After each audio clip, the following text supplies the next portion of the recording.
Change your life with English. 7 best tips for rapid fluency. Hi everyone, and welcome back to the English Edge. I'm Emily. And I'm Brian. We're so glad you're here with us today because we're talking about something that could really make a big difference in your English journey. Yes. In today's episode, we'll explore 2 big questions. Why should we learn English? And how can we learn it faster and better? That's a fantastic way to start, Emily. And before we dive into how to learn faster, let's explore why English has become so popular in the first place. Is it for travel, work, or maybe even just to stream Netflix without subtitles?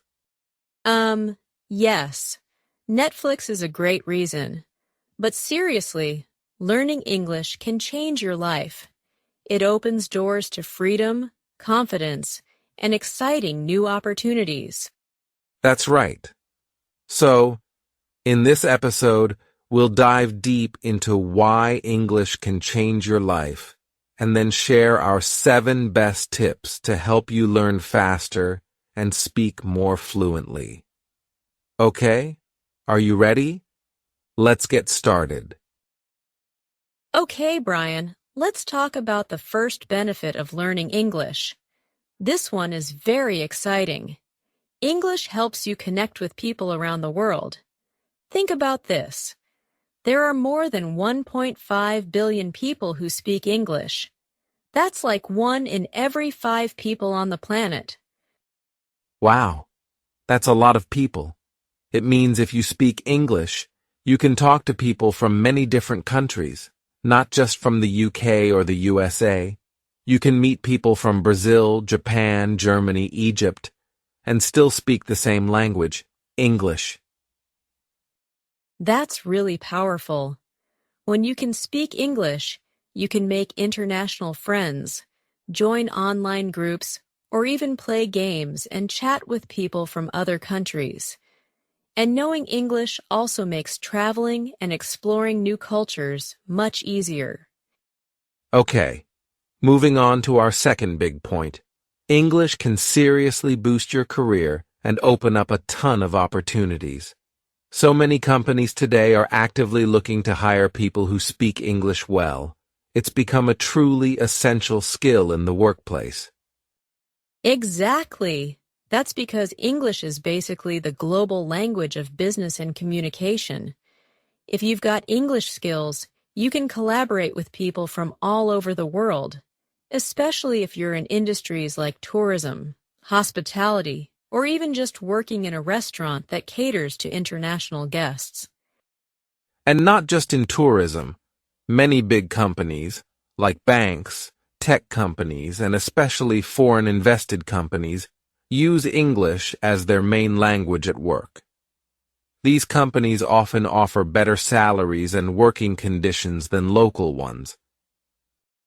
So if you can speak English, you have more chances to get a better job. It can help you earn more money and improve your quality of life. And don't forget, one big trend now is working online or remotely.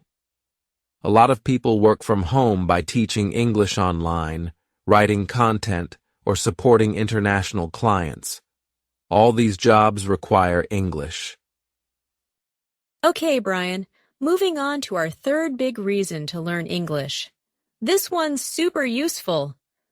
When you learn English, you can access information from many places around the world. Exactly. When we say access, we mean you can easily get to or use information.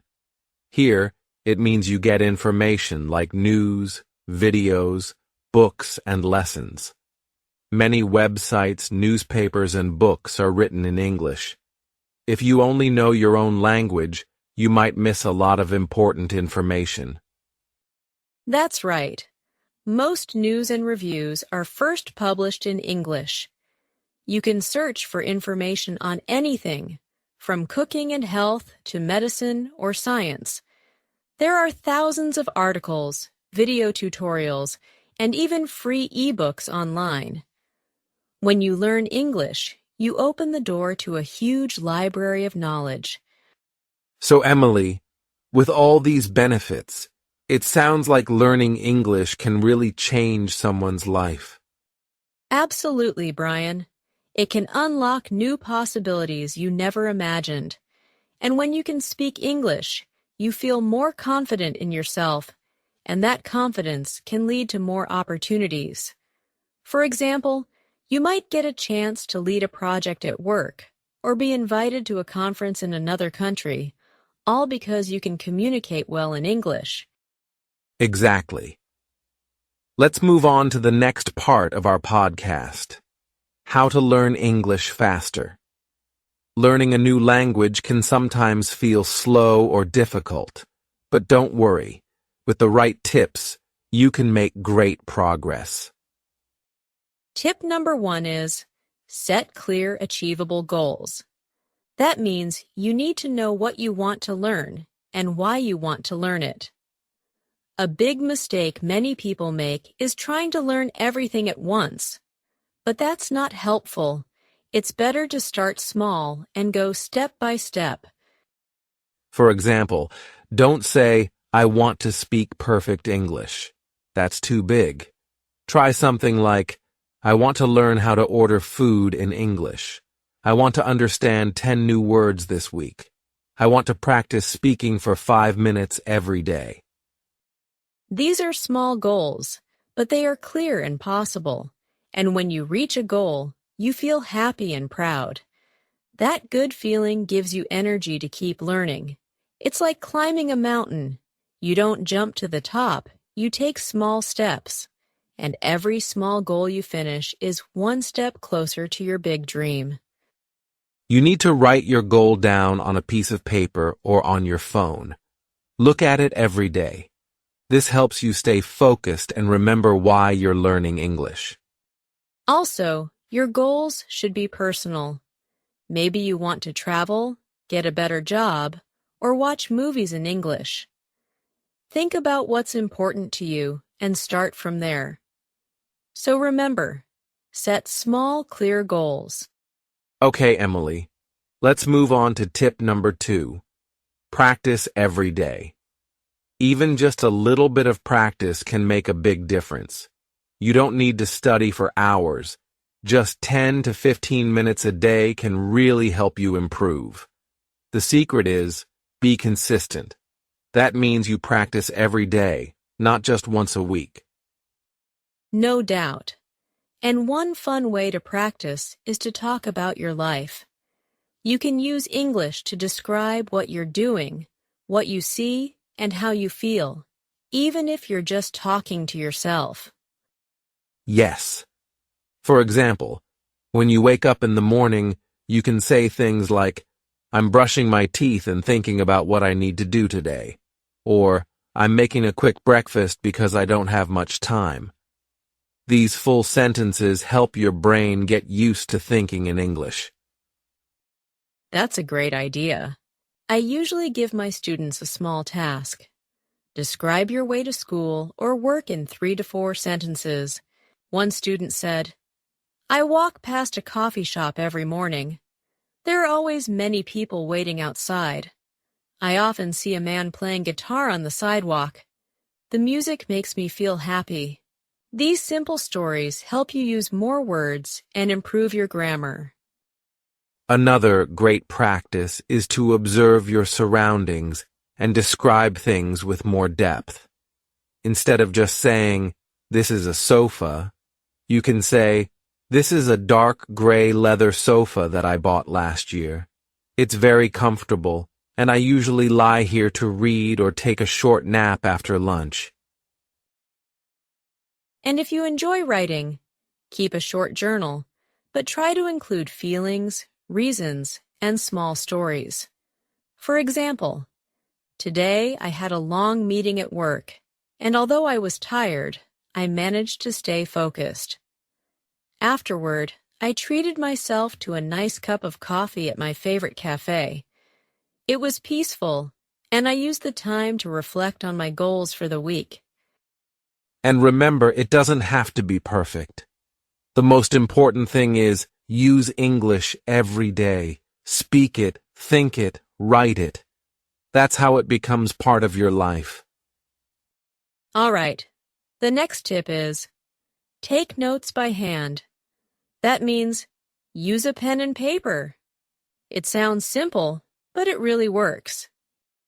Yes, it might feel old-fashioned, but writing things down by hand helps you remember better. When you write, your brain is more active than when you just type on a phone or computer. Definitely. For example, when you learn a new word, don't just read it once and forget it. Write it down in your notebook. The word, the meaning, and maybe a short sentence with it. Like this. Delicious means very tasty. And the example is, this pizza is delicious.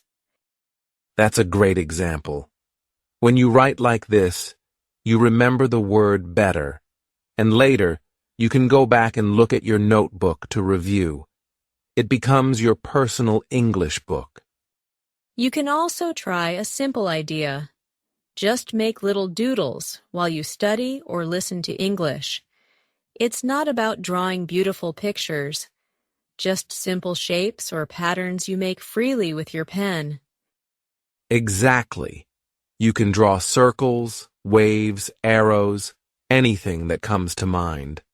Research shows that doodling helps you stay focused, remember information better, and even feel more relaxed while studying.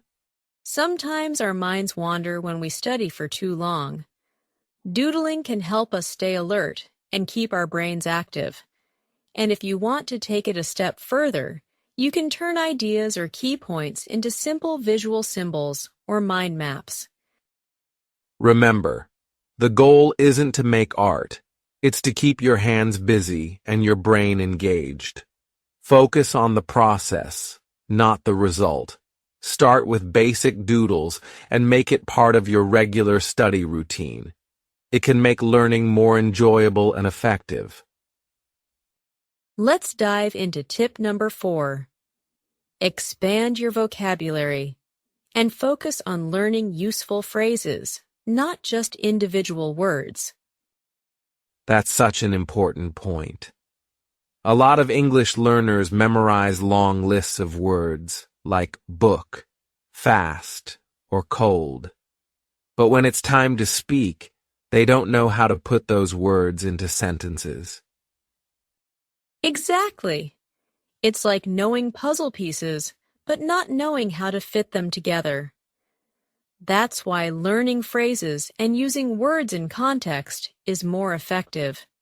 For example, instead of just learning the word cold, try learning, "It's so cold outside. Don't forget your jacket." Now you not only understand the word cold, but also how to use it in a real situation. Right.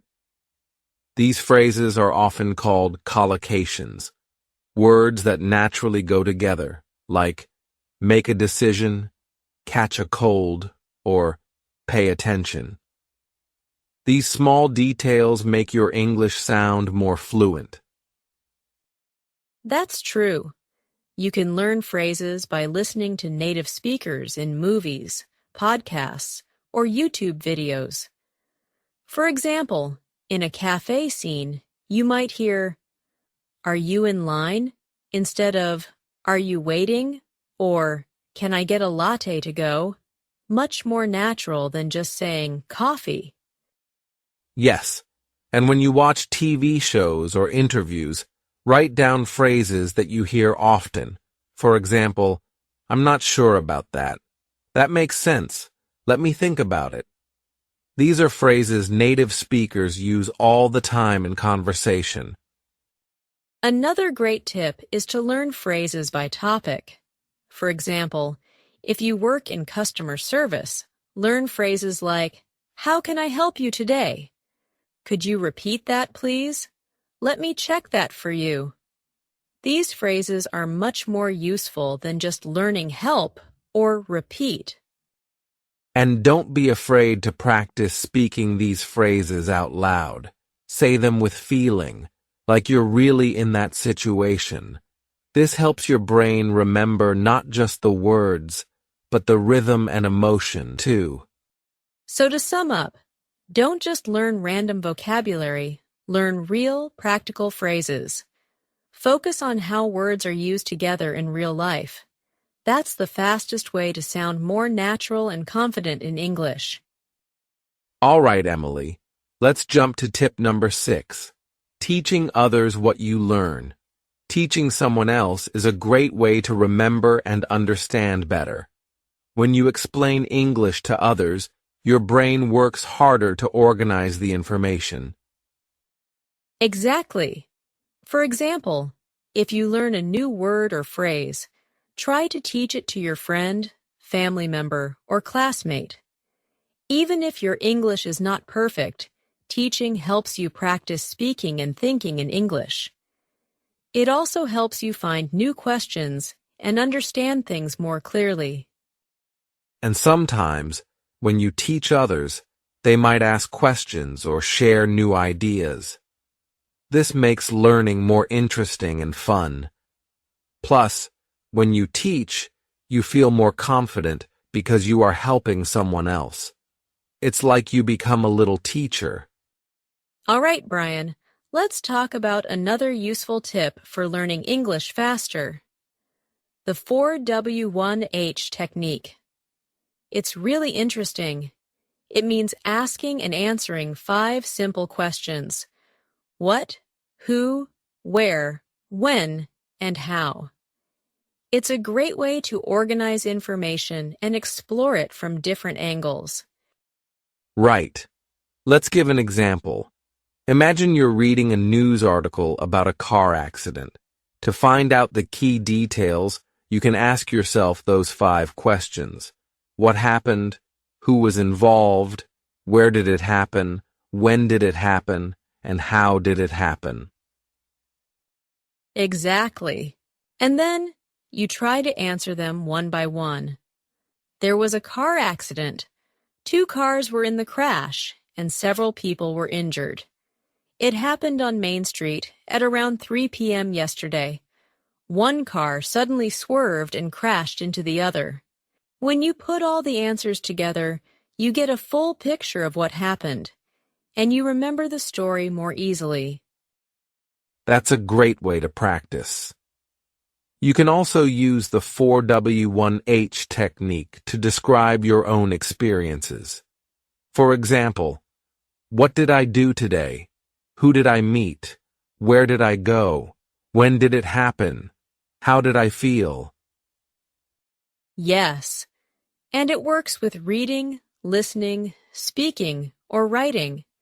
It helps you organize your thoughts and express yourself more clearly in English. Let's move on to the last one. Don't be too hard on yourself. Learning English takes time, and it's totally okay to make mistakes. A lot of learners feel upset when they say something wrong or don't understand everything. But that's a normal part of the process. Everyone makes mistakes, even native speakers. Exactly. Think about a baby learning to speak. They make tons of mistakes, but they keep trying. And that's how they learn. You're doing the same thing. So instead of saying, "My English is terrible," try saying, "I'm learning and I'm getting better every day." That kind of positive thinking helps you stay motivated.